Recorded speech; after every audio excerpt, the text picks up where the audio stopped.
L'idée de la série, je pense qu'elle est née d'une envie, en tout cas de producteurs, de faire des séries politiques, en tout cas des séries qui traitent du monde contemporain et aussi avec peut-être un ton de comédie. On cherchait quelque chose de singulier, voilà. Et j'ai eu la grande chance de rencontrer Nicolas.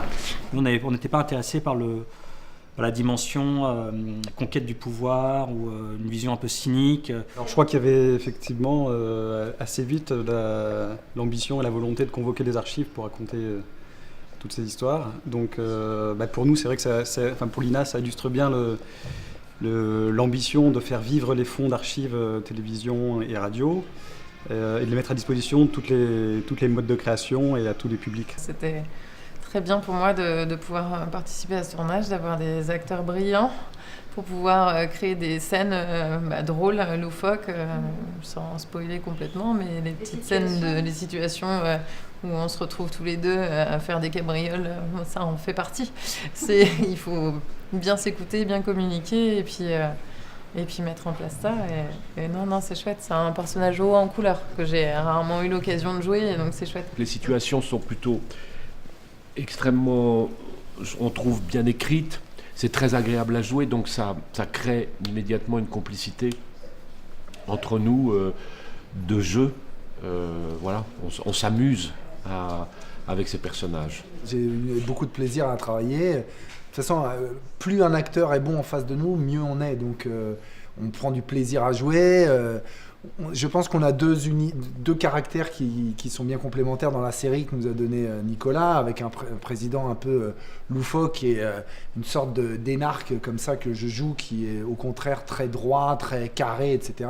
Et donc cette dualité, à chaque fois dans les scènes, on prenait beaucoup de plaisir à les jouer, quoi. Non, ils sont pas faits pour se rencontrer, a priori. Ils ne doivent pas se rencontrer. Et c'est son directeur de cabinet qui représente une jeunesse qui peut de sortie des grandes écoles, alors que ce président était prof d'histoire géo, s'est retrouvé propulsé président de la République vraiment par un hasard qui lui tombe dessus, avec des références de prof d'histoire plus que de politicienne. Voilà, il se retrouve en face d'un jeune homme sorti des écoles, bardé de diplômes. Voilà, donc de toute façon, la communication est forcément explosive. On n'a pas du tout les mêmes références.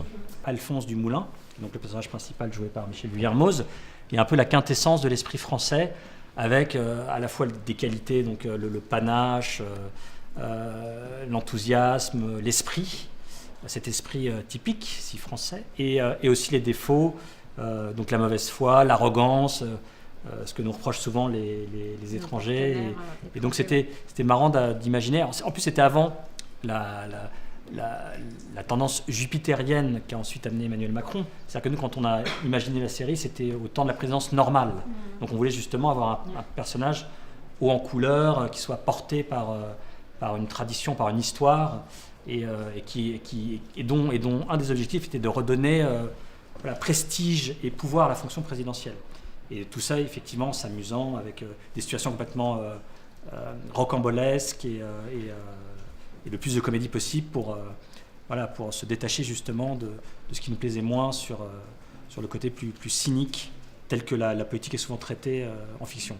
Nicolas, il insistait beaucoup pour me dire que ce genre de personnages, les énarques comme ça, directeurs de cabinet, sont des gens qui sont obligés de garder un certain protocole, garder une certaine tenue, et donc précisément tout ce que je pense, je peux pas le communiquer, quoi. Ce qui arrive dans mon cerveau, faut que je le bloque.